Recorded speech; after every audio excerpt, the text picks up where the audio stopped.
भारत एक ऐसा देश है जहां महिलाओं ने सर्वोच्च पदों तक पहुंचकर एक इतिहास रचा है।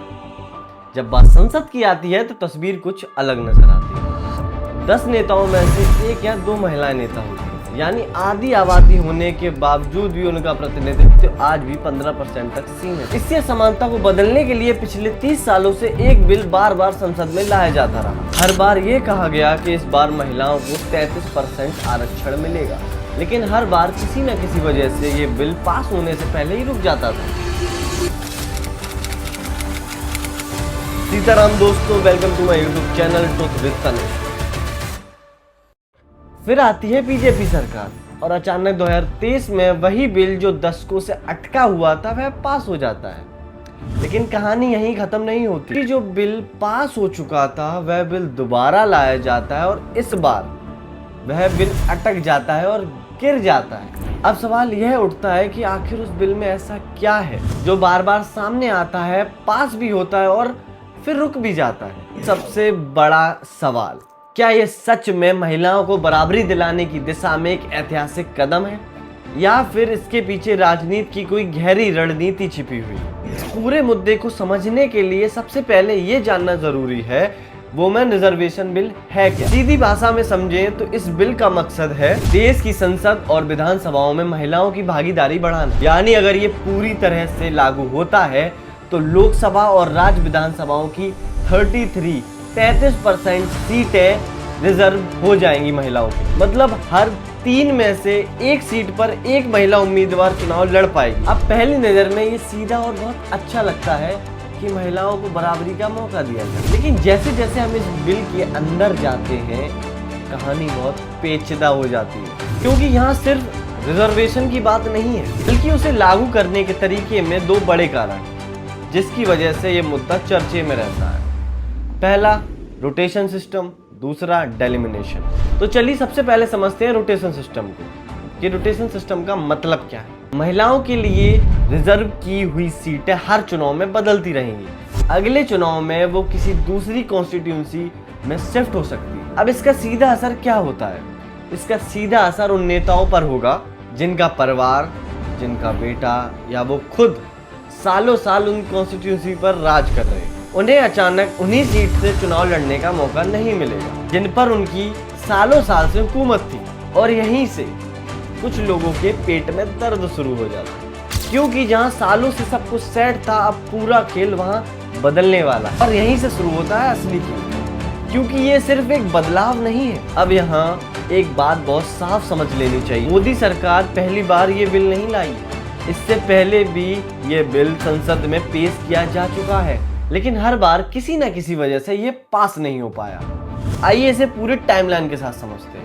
सबसे पहली बार ये बिल 1996 में संसद में पेश किया गया। उद्देश्य साफ था, महिलाओं को लोकसभा और राज्यसभाओं में 33% आरक्षण देना। लेकिन जैसे ही ये बिल आया संसद के अंदर ही मतभेद शुरू हो गया। कुछ दलों ने इसका समर्थन किया, कुछ ने कहा इसमें कई खामियां हैं और इसी असहमति के कारण यह बिल पास नहीं हो सका। 1998, 1999 और 2003 में बार बार कोशिश की गई और यही उम्मीद थी कि इस बार शायद सभी मत एक दल पर आ जाए। संसद में हंगामा, अलग अलग मांगे और कोई स्पष्ट सहमति नहीं। इसी कारण बिल फिर से अटक गया। फिर आता है 2010। इस बार यह बिल बहुत महत्वपूर्ण पड़ाव तक पहुंचा और राज्यसभा में पास भी हो गया। यह पहली बार था जहां लगा अब यह बिल कानून बन सकता है। लेकिन जब इसे लोकसभा में लाया गया वहां फिर से राजनीतिक मतभेद आ गए। कुछ दलों ने समर्थन नहीं किया, कुछ ने संशोधन की मांग की और अंत में यह बिल लोकसभा में पास नहीं हो पाया। तो साफ है यह बिल कोई नया नहीं है, बल्कि दशकों से इसे लागू करने की कोशिश की जा रही थी। लेकिन हर बार रणनीति मतभेद और अपने अपने हितों की वजह से यह बिल कानून बनने से पहले ही रुक जाता था। नरेंद्र मोदी जी के मजबूत सरकार के साथ इस बार स्थिति पहले से बिल्कुल अलग थी, क्योंकि सरकार के पास इच्छा नहीं बल्कि संख्या बल भी था। लोकसभा में किसी भी बिल को पास कराने के लिए कुल सदस्यों के बहुमत की जरूरत होती है। कुल सीटें 543, बहुमत सीटें 272। अब अगर आंकड़ों पर नजर डालें, भारतीय जनता पार्टी के पास 303 सीटें थी और पूरे एनडीए के पास, नेशनल डेमोक्रेटिक अलायंस के पास करीब 330 प्लस सीटें थी। मतलब सरकार अपने दम पर ही पूरा बिल पास करा सकती थी। राज्यसभा में तस्वीर थोड़ी अलग होती है। कुल सदस्य लगभग 245 245 और बहुमत के लिए चाहिए 123 123। यहाँ बीजेपी के पास अकेले बहुमत नहीं थी और एनडीए और अन्य समर्थन के साथ सरकार के पास जरूरी संख्या जुटाने की क्षमता थी। यहाँ सबसे अच्छी बात यह रही कि कई विपक्षी दलों ने इस बिल का समर्थन किया, जैसे इंडियन नेशनल कांग्रेस, तृणमूल कांग्रेस, बिजू जनता दल। इन दलों ने भले ही कितने ही सवाल क्यों न उठाए, ओवरऑल बिल का समर्थन किया है। बिल लोकसभा में पेश हुआ, भारी बहुमत से पास हो गया।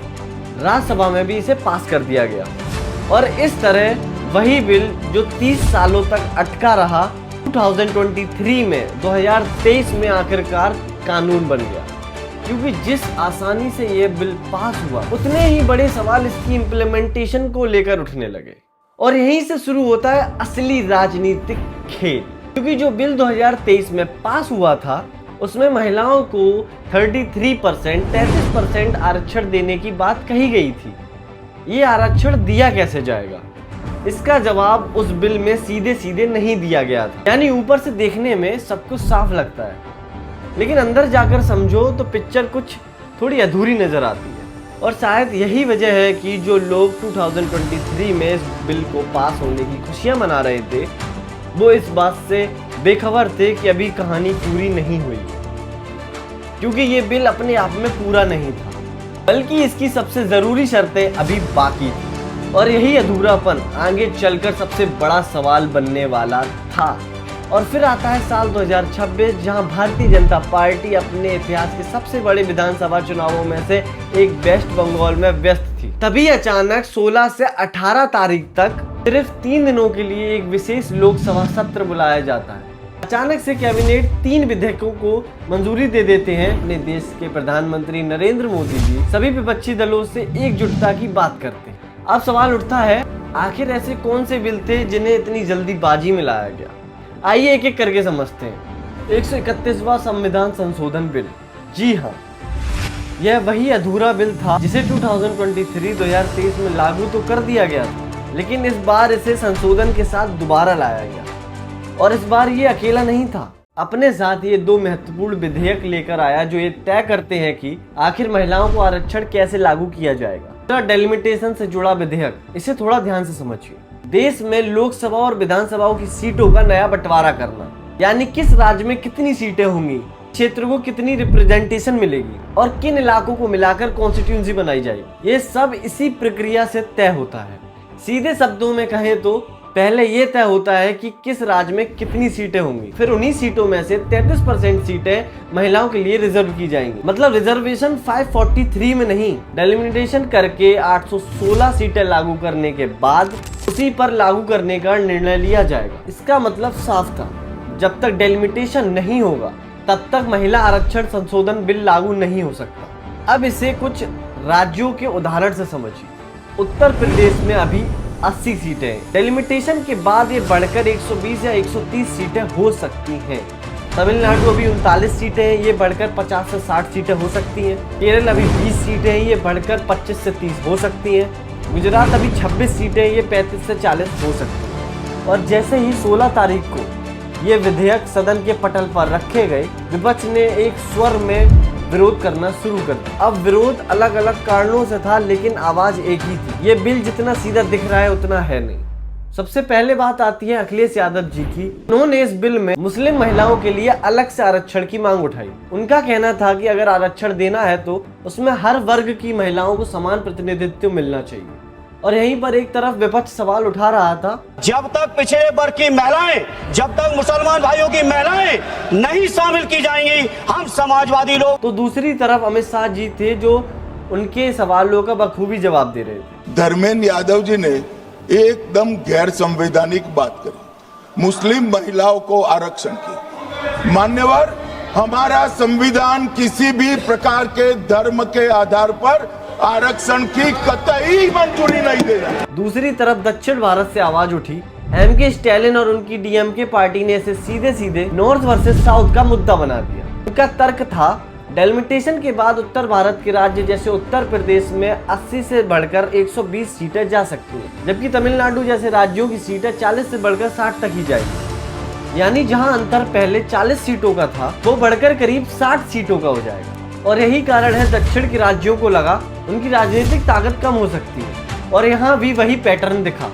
एक तरफ विपक्ष सवाल उठा रहा था, जेपी के नेतृत्व वाली राष्ट्रीय जनतांत्रिक गठबंधन के इस कदम से तमिलनाडु के हितों को नुकसान पहुंचेगा, तो दूसरी तरफ अमित शाह उसी मजबूती से उनका जवाब दे रहे हैं। मान्यवर, हम शपथ लेते हैं तो मन से लेते हैं। जो संविधान हाथ में लेकर शपथ लिए हैं वो उत्तर दक्षिण का भेद कराना चाहते हैं, हम नहीं होने देंगे। वहीं इंडियन नेशनल कांग्रेस ने इस पूरे बिल में भारतीय जनता पार्टी का एक राजनीतिक फायदा देखा। उनका कहना था कि यह सिर्फ महिलाओं को आरक्षण देने का मुद्दा नहीं है, बल्कि इसके जरिए चुनावी समीकरणों को अपने पक्ष में सेट करने की कोशिश की जा रही है। और यहीं पर कहानी एक दिलचस्प मोड़ लेती है, क्योंकि जिस तरह से पूरा माहौल बन रहा था वो बिल्कुल वैसा ही था जैसा अमित शाह चाहते थे। बीजेपी के चाणक्य कहे जाने वाले अमित शाह की रणनीति धीरे धीरे जमीन पर उतरती नजर आ रही थी। विपक्ष उनके बनाए हुए उसी जाल में पूरी तरह फंसता जा रहा था। लेकिन इसी बीच प्रियंका गांधी ने इस पूरे खेल को समय रहते भांप लिया। मंत्री जी हंस रहे हैं, पूरी योजना बना रखी है। उन्हें समझ आ गया था कि ये सिर्फ एक बिल नहीं है, बल्कि इसके पीछे एक बड़ा पॉलिटिकल सेटअप तैयार किया जा रहा है। अब विपक्ष के सामने सबसे बड़ी दुविधा खड़ी होती है। अगर वो इस बिल को सपोर्ट करते हैं तो खतरा यह था कि डेलिमिटेशन के जरिए सीटों का ऐसा बंटवारा न कर दे जिससे 2029 के चुनावों की समीकरण ही न बदल जाए। अगर वो इसका विरोध करते हैं तो सीधा नैरेटिव बन सकता था कि विपक्ष महिलाओं के आरक्षण के खिलाफ है, यानी महिला विरोधी। हम लोग महिलाओं के खिलाफ नहीं हैं, महिला आरक्षण के पक्ष में हैं, लेकिन उनके सहारे ये लोकतंत्र को और हमारे संविधान की जो धज्जियां उड़ा रहे हैं, ये डिलिमिटेशन क्या करना चाहते हैं, अपनी मनमर्जी कॉन्स्टिट्यूंसी क्यों बनाना चाहते हैं। ये बन चुका था परसेप्शन और पावर का खेल, जहां एक गलत कदम पूरे नैरेटिव को बदल सकता था। और इसी बीच तारीख थी 17 अप्रैल, सदन में एंट्री होती नरेंद्र मोदी जी की, और आते ही उन्होंने विपक्ष के सामने एक तरह से ब्लैंक चेक रख दिया क्रेडिट का। उन्होंने साफ शब्दों में संदेश दिया, अगर आप इस बिल का विरोध करेंगे तो इसका फायदा हमें मिलेगा, समर्थन करते हैं तो इसका क्रेडिट एक पार्टी को नहीं जाएगा। हमें क्रेडिट नहीं चाहिए। जैसे ये पारित हो जाए, मैं कल एडवर्टाइजमेंट दे करके सबका धन्यवाद करने के लिए तैयार हूं, सबके फोटो छपवाने के लिए तैयार हूं। क्रेडिट आप ले लो, चलो। यहाँ तक कि अखिलेश यादव को अपना मित्र बताते हुए समर्थन की अपील भी की, लेकिन विपक्ष के मन में डर अब भी कायम था। इस बात का कहीं ऐसा ना हो बिल पास हो जाए और बाद में डेलिमिटेशन के जरिए ऐसा राजनीतिक समीकरण न बनाया जाए जिससे वो 2029 की चुनावी लड़ाई से भारी हो जाए। यानी एक तरफ था क्रेडिट लेने या छोड़ने का सवाल, और दूसरी तरफ अपने राजनीतिक भविष्य को बचाने की लड़ाई। और फिर आता है 17 अप्रैल वोटिंग का दिन। सारा खेल अपने अंतिम पड़ाव तक पहुंच चुका था। इस दिन भारतीय जनता पार्टी एक बड़ा फैसला लेती है, तीनों विधेयकों को एक साथ वोटिंग कराने का। अब ये फैसला यूं ही नहीं था, इसके पीछे एक साफ रणनीति थी। अलग अलग तरीके से विरोध करने का मौका ही ना मिला, क्योंकि सच ये था कि बीजेपी बहुत आसानी से महिला आरक्षण बिल पास करा सकती थी, लेकिन असली टारगेट था डेलिमिटेशन। और विपक्ष भी सबसे ज्यादा इसी बात से डर रहा था। बीजेपी ये बात बखूबी जानती थी कि अगर वोटिंग अलग अलग होती तो महिला आरक्षण तो पास हो जाता, लेकिन जिस प्रक्रिया के जरिए महिलाओं को आरक्षण मिलना था वही डेलिमिटेशन बीच में अटक जाता, और यही वो चीज थी जिसे बीजेपी किसी भी हालत में उसे रुकने नहीं देना चाहती थी। इसलिए फैसला हुआ तीनों पर एक साथ वोटिंग का। फिर वोटिंग का परिणाम सामने आता है और पहली बार 2014 के बाद नरेंद्र मोदी सरकार का कोई बड़ा बिल सदन के पटल पर गिर जाता है। महिला आरक्षण बिल संसद में गिर गया है। सरकार ने विपक्ष पर इल्जाम लगाया कि आपकी वजह से संविधान संशोधन नहीं हो पाया। लेकिन कहानी यहीं खत्म नहीं होती है। विपक्ष को लगा कि जीत हो गई, लेकिन राजनीति में कई बार पीछे हटना हारना नहीं होता, बल्कि कई बार इसका मतलब होता है दुगनी ताकत से दूसरे हमले की तैयारी। और जैसे ही बिल गिरा, शाम 7:30 बजे लोकसभा स्थगित हुई और इसके बाद अचानक माहौल बदल गया। भारतीय जनता पार्टी ने विरोध तेज कर दिया। एक बार फिर से नारी शक्ति को लेकर घमासान छुड़ता नजर आ रहा है। तस्वीरें आप देखिए किस तरह से बीजेपी महिला आक्रोश रैली निकाल रही है। नॉर्थ ईस्ट में प्रोटेस्ट शुरू हो गए और कई जगह विपक्ष के पुतले फूके जाने लगे। संसद के अंदर जो फैसला हुआ था उसकी गूंज अब सड़कों तक पहुंच चुकी। राजनीति का ये खेल अब सदन तक सीमित नहीं था। इसी पूरे घटनाक्रम के बाद असली राजनीतिक नैरेटिव और तेज शुरू हो गया। यही था भारतीय जनता पार्टी का असली मास्टर स्ट्रोक, क्योंकि बीजेपी अच्छी तरह जानती थी जैसे ही महिला आरक्षण बिल को डेलिमिटेशन से जोड़ा जाएगा, विपक्ष का विरोध तय है। और इसी विरोध के पीछे एक संवैधानिक जरूरत छिपी हुई थी। इस पूरे बिल को पास कराने के लिए करीब 352 का भारी बहुमत चाहिए था, जो बीजेपी के पास अकेले नहीं था। और इसके बावजूद भी बीजेपी इस पूरे पैकेज को लेकर आगे बढ़ी। मतलब साफ था, अगर बिल पास हो जाता तो क्रेडिट सरकार को ही मिलता, और अगर गिर जाता तो नैरेटिव बनता कि विपक्ष महिला आरक्षण के खिलाफ है। यानी खेल सिर्फ कानून का नहीं था, पब्लिक परसेप्शन का भी था। देश को संबोधित किया और विपक्ष पर सीधा राजनीतिक हमला किया। यानी जो संसद में फैसला हुआ था वो सिर्फ एक बिल का गिरना नहीं था, बल्कि एक पूरे राजनीतिक माहौल का बदल जाना था। और अब ये लड़ाई सिर्फ संसद तक सीमित नहीं रही थी। अंत में बात आती है उस सबसे बड़े सवाल की, क्या यह सब सिर्फ संयोग था या फिर एक बेहद सोची समझी राजनीतिक रणनीति? क्योंकि सच यह भी है कि इतिहास के सबसे बड़ी और कठिन चुनावों में से एक वेस्ट बंगाल जैसे राज्य में व्यस्त थी। संसद में इतना बड़ा और संवेदनशील बिल लाया जाता एक ऐसे वक्त पर जब पहले से ही अंदाजा था कि यह बिल पास नहीं हो पाए, और यहीं पर असली राजनीतिक समझ दिखाई जाती है। सलाम है इस राजनीतिक सोच को जो भारतीय जनता पार्टी ने यह दिखा दिया कि राजनीति सिर्फ चुनाव जीतने का खेल नहीं है, बल्कि दूर तक सोचकर पूरे सिस्टम और टाइमिंग को समझकर फैसले लेने की कला है। जहां विपक्ष सिर्फ एक प्रतिक्रिया दे रहा था, वहीं दूसरी तरफ एक बड़ी रणनीति के साथ पूरा राजनीतिक माहौल सेट किया जा रहा था। अब आपकी राय जानना जरूरी है। इस पूरे बिल और राजनीतिक के खेल को आप कैसे देखते हैं? इस पूरे बिल और राजनीतिक खेल को आप कैसे देखते हैं? कमेंट कर जरूर बताना। धन्यवाद।